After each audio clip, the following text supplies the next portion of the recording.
ఓం శాంతి. December 18వ తారీఖు 2024 ప్రాతఃమురళి. ఓం శాంతి. బాబ్దాదా మధువనము. ఈరోజు మధుర మహావాక్యాలు బాబా చెప్తున్నారు. మధురమైన పిల్లలు, సర్వశక్తివంతుడైన తండ్రితో బుద్ధి యోగాన్ని జోడించడము ద్వారా శక్తి లభిస్తుంది. స్మృతితోనే ఆత్మరూపీ బ్యాటరీ ఛార్జ్ అవుతుంది. ఆత్మ పవిత్రంగా సతోప్రధానంగా తయారవుతుంది. ప్రశ్న: సంగమయుగములో పిల్లలైన మీరు ఏ పురుషార్థం చేసిన కారణంగా ప్రారబ్ధముగా దేవతా పదవి లభిస్తుంది? జవాబు: సంగమములో మనము శీతలంగా తయారయ్యే పురుషార్థము చేస్తాము. శీతలము అనగా పవిత్రముగా అవ్వడంతో మనము దేవతలుగా తయారవుతాము. ఎప్పటి వరకైతే శీతలంగా అవ్వరో అప్పటి వరకు దేవతగా కూడా అవ్వలేరు. సంగమములో శీతలాదేవీలుగా తయారై అందరిపైన జ్ఞానపు చల్లని జల్లును కురిపిస్తూ అందరినీ శీతలంగా చెయ్యాలి. అందరి దాహాన్ని తీర్చాలి. స్వయము శీతలమవ్వాలి మరియు అందరినీ అలా తయారు చెయ్యాలి. ఓం శాంతి. పిల్లలు, మొట్టమొదట ఈ ఒకే విషయాన్ని అర్థం చేసుకోవాలి. మనమందరము సోదరులము మరియు శివబాబా అందరికీ తండ్రి. వారిని సర్వశక్తివంతుడని అంటారు. మీలో సర్వశక్తులు ఉండేవి. మీరు విశ్వమంతటిపై రాజ్యము చేసేవారు. భారత్లో ఈ దేవీ దేవతల రాజ్యం ఉండేది. మీరే పవిత్ర దేవీ దేవతలుగా ఉండేవారు. మీ కులములో లేక వంశములో అందరూ నిర్వికారులుగా ఉండేవారు. ఎవరు నిర్వికారులుగా ఉండేవారు? ఆత్మలు.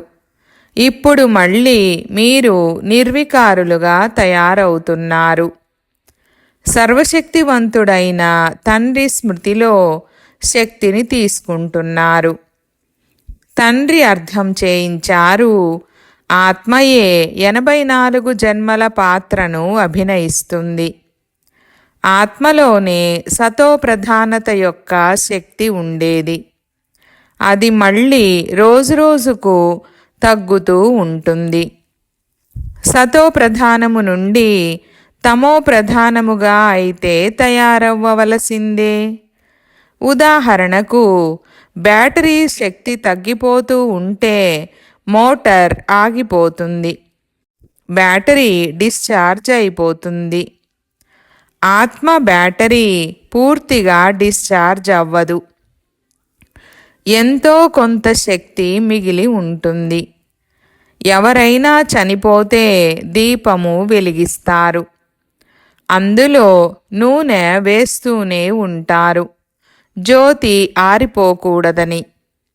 ఇప్పుడు పిల్లలైన మీరు అర్థం చేసుకుంటారు. మీ ఆత్మలో పూర్తి శక్తి ఉండేది, ఇప్పుడు అది లేదు.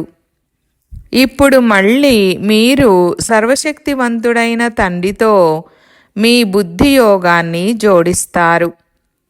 మీలో శక్తిని నింపుకుంటారు.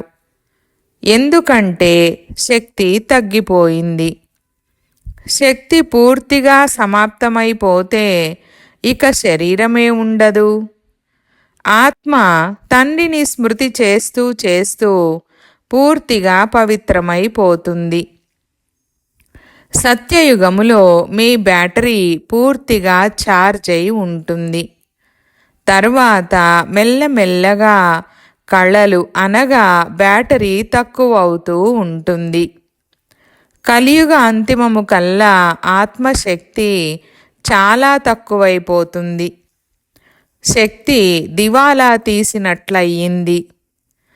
తండ్రిని స్మృతి చేయడము ద్వారా ఆత్మ మళ్ళీ నిండుగా అవుతుంది. కావున ఇప్పుడు తండ్రి అర్థం చేయిస్తున్నారు, ఒక్కరినే స్మృతి చెయ్యాలి. ఉన్నతోన్నతమైన వారు భగవంతుడు, మిగిలిన వారంతా రచన. రచనకు రచన నుండి హద్దులోని వారసత్వము లభిస్తుంది. రచయిత అయితే ఒక్క అనంతమైన తండ్రే, మిగిలిన వారంతా హద్దులోని వారే. అనంతమైన తండ్రిని స్మృతి చేసినట్లయితే అనంతమైన వారసత్వము లభిస్తుంది. కావున పిల్లలు హృదయములో అర్థం చేసుకోవాలి, బాబా మా కోసము స్వర్గాన్ని, కొత్త ప్రపంచాన్ని స్థాపన చేస్తున్నారు అని. డ్రామా ప్లాన్ అనుసారంగా స్వర్గస్థాపన జరుగుతుంది. అందులోకి పిల్లలైన మీరే వచ్చి రాజ్యము చేస్తారు. నేనైతే సదా పవిత్రుడను. నేనెప్పుడు గర్భము నుండి జన్మ తీసుకోను. దేవీ దేవతలలాగా కూడా జన్మ తీసుకోను. కేవలం పిల్లలైన మీకు స్వర్గరాజ్యాన్ని ఇవ్వడానికి ఈ బాబా 60 సంవత్సరాల వానప్రస్థావస్థలో ఉన్నప్పుడు నేను ఇతని తనువులోకి ప్రవేశిస్తాను. తర్వాత ఇతనే నెంబర్ 1 తమో ప్రధానము నుండి నెంబర్ 1 సతో ప్రధానంగా అవుతారు. ఉన్నతోన్నతమైన వారు భగవంతుడు. ఆ తర్వాత బ్రహ్మ, విష్ణు, శంకరులు సూక్ష్మవతన వాసులు. ఈ బ్రహ్మ, విష్ణు, శంకరులు ఎక్కడి నుండి వచ్చారు? ఇది కేవలం సాక్షాత్కారం అవుతుంది. సూక్ష్మవతనము మధ్యలో ఉంటుంది కదా, అక్కడ స్థూల శరీరము లేదు. సూక్ష్మ శరీరాన్ని కేవలం దివ్య దృష్టి ద్వారా చూడడం జరుగుతుంది. బ్రహ్మ అయితే శ్వేత వస్త్రధారి. ఆ విష్ణువు వజ్రవైఢూర్యాలతో అలంకరింపబడి ఉన్నారు. ఆ తర్వాత శంకరుడి మెడలో సర్పము మొదలైనవి చూపిస్తారు. ఇలా శంకరుడు మొదలైన వారు ఎవరూ ఉండరు. అమర్నాథ్లో శంకరుడు పార్వతికి అమరకథను వినిపించారన్నట్లు చూపిస్తారు. ఇప్పుడు సూక్ష్మవతనంలోనైతే మనుష్య సృష్టి లేదు. మరి కథను అక్కడ ఎలా వినిపిస్తారు? ఇకపోతే కేవలం సూక్ష్మవతనము సాక్షాత్కారం అవుతుంది. ఎవరైతే పూర్తిగా పవిత్రంగా అవుతారో వారి సాక్షాత్కారం అవుతుంది. వారే మళ్ళీ సత్యయుగములోకి వెళ్ళి స్వర్గాధిపతులుగా అవుతారు.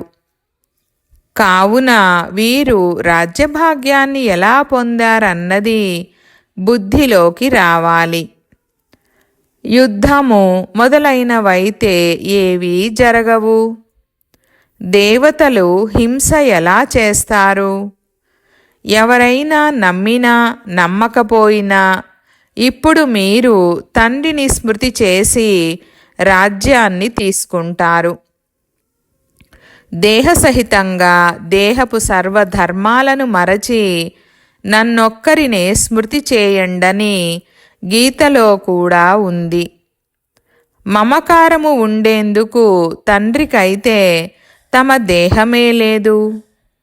తండ్రి అంటారు, కొద్ది సమయము కొరకు ఈ శరీరాన్ని అప్పుగా తీసుకుంటాను. లేకపోతే నేను జ్ఞానాన్ని ఎలా ఇవ్వను? నేను ఈ వృక్షానికి చైతన్య బీజరూపుడను. ఈ వృక్షము యొక్క జ్ఞానము నా వద్ద మాత్రమే ఉంది.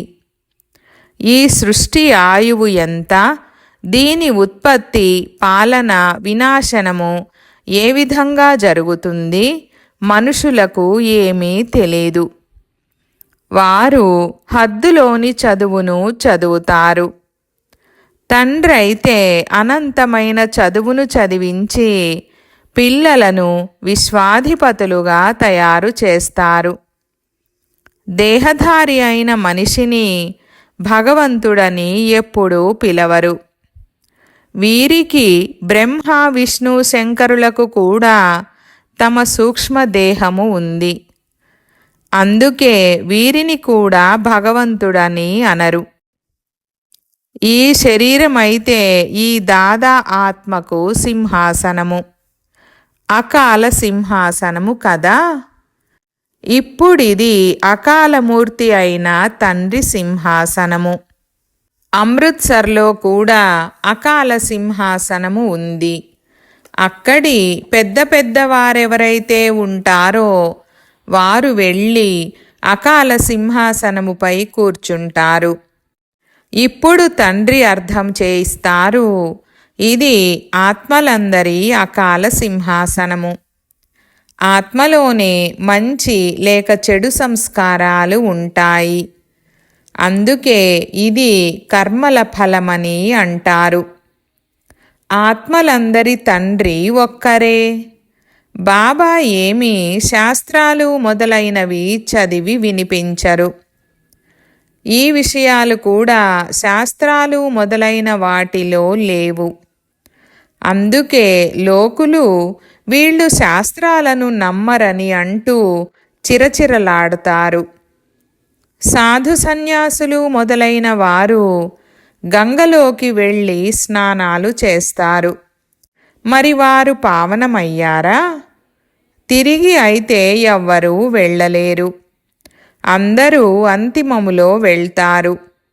మిడతల గుంపు లేక తేనెటీగల గుంపు వెళ్ళినట్లుగా వెళ్తారు. తేనెటీగలలో కూడా రాణి ఈగ ఒకటి ఉంటుంది. దాని వెనుక అన్నీ వెళ్తాయి. అలాగే తండ్రి కూడా వెళ్తారు. వారి వెనుక ఆత్మలందరూ కూడా వెళ్తారు. మూలవతనంలో కూడా ఆత్మలందరి గుంపు ఉన్నట్లుగా ఉంటుంది. ఇక్కడేమో మనుషులందరి గుంపు ఉంది.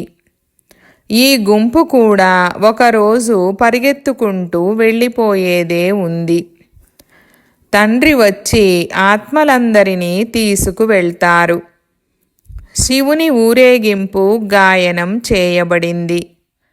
కుమారులైన కుమార్తెలైన తండ్రి వచ్చి పిల్లలకు స్మృతి యాత్రను నేర్పిస్తారు. పవిత్రంగా అవ్వకుండా ఆత్మ తిరిగి ఇంటికి వెళ్ళలేదు. ఎప్పుడైతే పవిత్రంగా అవుతుందో అప్పుడు మొదట శాంతిధామానికి వెళ్తుంది. ఆ తర్వాత అక్కడి నుండి మెల్లమెల్లగా కిందకు వస్తూ ఉంటారు. వృద్ధి జరుగుతూ ఉంటుంది. రాజధాని తయారవ్వాలి కదా.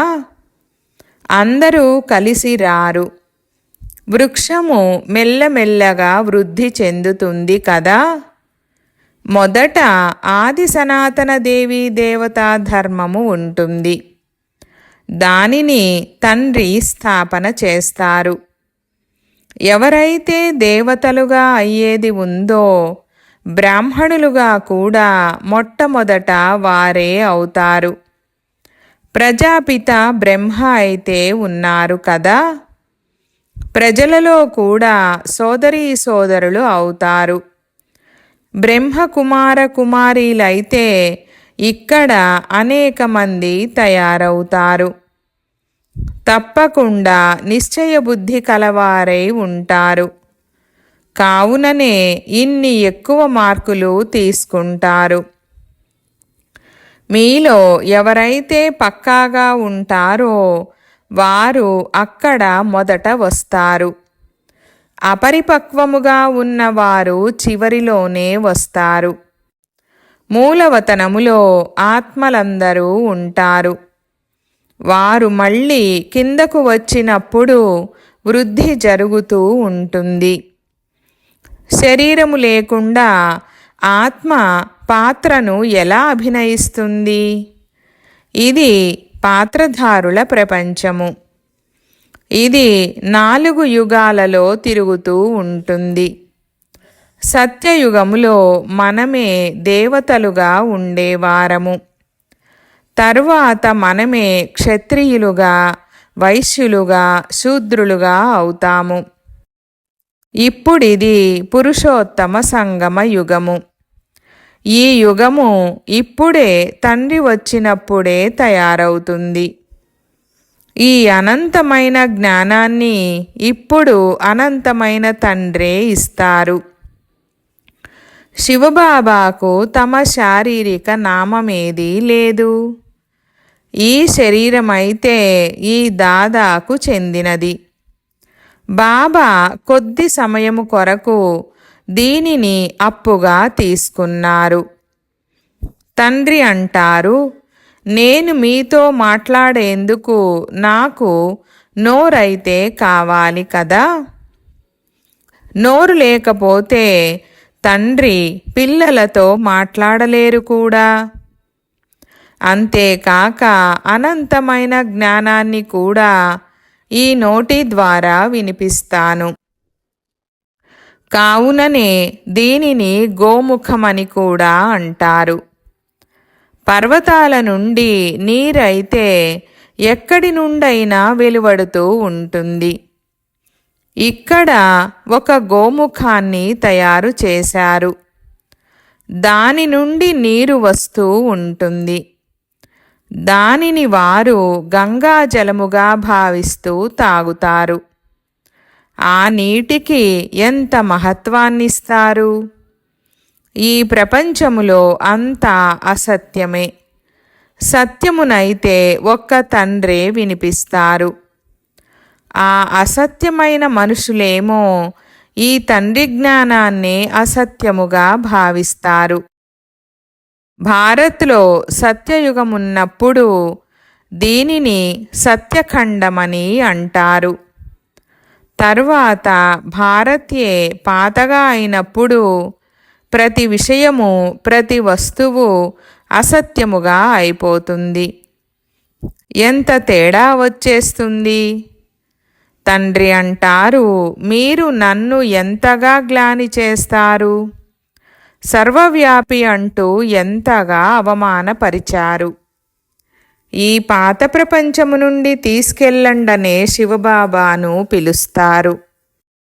తండ్రి అంటారు, నా పిల్లలందరూ కామచితిపైకి ఎక్కి నిరుపేదలుగా అయిపోయారు. తండ్రి పిల్లలతో అంటున్నారు, మీరు స్వర్గాధిపతులుగా ఉండేవారు కదా. మీకు ఆ స్మృతి కలుగుతోందా? తండ్రి పిల్లలకే అర్థం చేయిస్తారు. మొత్తం ప్రపంచానికైతే అర్థం చేయించరు. పిల్లలే తండ్రిని అర్థం చేసుకుంటారు. ప్రపంచానికి ఈ విషయాల గురించి ఏం తెలుసు? అన్నింటికన్నా పెద్ద ముల్లు కామము. దీని పేరే పతిత ప్రపంచము. సత్యయుగము 100% పవిత్ర ప్రపంచము. మనుషులే పవిత్ర దేవతల వద్దకు వెళ్ళి నమస్కరిస్తారు. శాకాహారము తినే భక్తులు ఎంతోమంది ఉన్నారు. అలాగని వారు వికారాలలోకి వెళ్ళారని కాదు. ఆ మాటకొస్తే చాలామంది బాలబ్రహ్మచారులుగా కూడా ఉంటారు. చిన్నప్పటి నుండి ఏ అశుద్ధమైన పదార్థాలు తినరు. సన్యాసులు కూడా నిర్వికారులుగా అవ్వండని అంటారు. ఇల్లు వాకిళ్లను సన్యసిస్తారు. మళ్ళీ మరుసటి జన్మలో కూడా ఎవరో ఒక గృహస్థుల వద్ద జన్మ తీసుకొని మళ్ళీ ఇళ్ళు వాకిళ్ళు వదిలి అడవులలోకి వెళ్ళిపోతారు. కానీ పతితుల నుండి పావనులుగా అవ్వగలరా? అవ్వలేరు. పతిత పావనుడైన తండ్రి యొక్క శ్రీమతము లేకుండా ఎవ్వరూ పతితుల నుండి పావనులుగా అవ్వలేరు. భక్తి దిగే కళ యొక్క మార్గము. మరి దాని ద్వారా పావనంగా ఎలా అవుతారు? పావనంగా అయితే ఇంటికి వెళ్తారు, స్వర్గములోకి వస్తారు. సత్యయుగి దేవీ దేవతలు ఎప్పుడైనా ఇళ్ళు వాకిళ్లను వదులుతారా? వారిది హద్దులోని సన్యాసము, మీది అనంతమైన సన్యాసము. మొత్తం ప్రపంచము, మిత్ర సంబంధీకులు మొదలైన వారి అందరి సన్యాసము. మీ కొరకు ఇప్పుడు స్వర్గస్థాపన జరుగుతూ ఉంది. మీ బుద్ధి స్వర్గము వైపు ఉంది. మనుషులైతే నరకంలోనే వేలాడుతున్నారు. పిల్లలైన మీరేమో తండ్రి స్మృతిలో వేలాడుతున్నారు. మిమ్మల్ని శీతలాదేవీలుగా చేసేందుకు జ్ఞానచితిపై కూర్చోబెడతారు. శీతలతకు వ్యతిరేక పదము వేడి. మీ పేరే శీతలాదేవి. ఒక్కరే అయితే ఉండరు కదా. ఈ భారత్ను శీతలంగా తయారు చేసిన వారు తప్పకుండా చాలామంది ఉండి ఉంటారు. ఈ సమయంలో అందరూ కామచితిపై కాలిపోతున్నారు. ఇక్కడ మీ పేరు శీతలాదేవీలు. మీరు శీతలంగా చేసే చల్లని జల్లును కురిపించే దేవీలు. చల్లని జల్లును కురిపించడానికి వెళ్తారు కదా. ఇవి జ్ఞాన బిందువులు. ఇవి ఆత్మపైన చల్లడం జరుగుతుంది. ఆత్మ పవిత్రమవ్వడంతో శీతలమవుతుంది. ఈ సమయంలో ప్రపంచమంతా కామచితిపైకి ఎక్కి నల్లగా అయిపోయింది. ఇప్పుడు కలశము పిల్లలైన మీకు లభిస్తుంది. కలశముతో మీరు స్వయము శీతలమవుతారు మరియు ఇతరులను కూడా తయారు చేస్తారు. వీరు కూడా శీతలమయ్యారు కదా. ఇద్దరూ కలిసి ఉన్నారు. ఇళ్ళు వాకిళ్లను వదిలే మాట అయితే లేనేలేదు. కానీ గోశాల తయారైంది అంటే తప్పకుండా ఎవరో ఒకరు ఇళ్ళు వాకిళ్లను వదిలి ఉంటారు. ఎందుకోసము? జ్ఞానచితిపై కూర్చొని శీతలంగా అయ్యేందుకు. ఎప్పుడైతే మీరిక్కడ శీతలమవుతారో అప్పుడే మీరు దేవతలుగా అవ్వగలరు. ఇప్పుడు పిల్లలైన మీ బుద్ధియోగము పాత ఇంటి వైపుకు వెళ్ళకూడదు. తండ్రితో బుద్ధి వేలాడుతూ ఉండాలి. ఎందుకంటే మీరందరూ తండ్రి వద్దకు ఇంటికి వెళ్ళాలి. తండ్రి అంటారు, మధురమైన పిల్లలు, నేను మిమ్మల్ని తీసుకువెళ్లేందుకు పండాగా అయి వచ్చాను. ఇది శివశక్తి పాండవ సైన్యము. మీరు శివుడి నుండి శక్తిని తీసుకునేవారు. వారు సర్వశక్తివంతుడు. పరమాత్మ మరణించిన వారిని జీవింపచేయగలరని మనుషులు భావిస్తారు. కానీ తండ్రి అంటారు, ప్రియమైన పిల్లలు, ఈ డ్రామాలో ప్రతి ఒక్కరికి అనాది పాత్ర లభించి ఉంది. నేను కూడా క్రియేటర్ను, డైరెక్టర్ను, ముఖ్యమైన యాక్టర్ను. డ్రామాలోని పాత్రను మనము ఏమాత్రము మార్చలేము. ఆకు కూడా పరమాత్మని ఆజ్ఞానుసారముగానే కదులుతుందని మనుషులు భావిస్తారు. కానీ పరమాత్మ స్వయం అంటారు, నేను కూడా డ్రామాకు ఆధీనమై ఉన్నాను. దీని బంధనములో బంధింపబడి ఉన్నాను. నా ఆజ్ఞానుసారముగా ఆకులు కదులుతాయని కాదు. సర్వవ్యాపి జ్ఞానము భారతవాసులను పూర్తిగా పేదవారిగా చేసేసింది.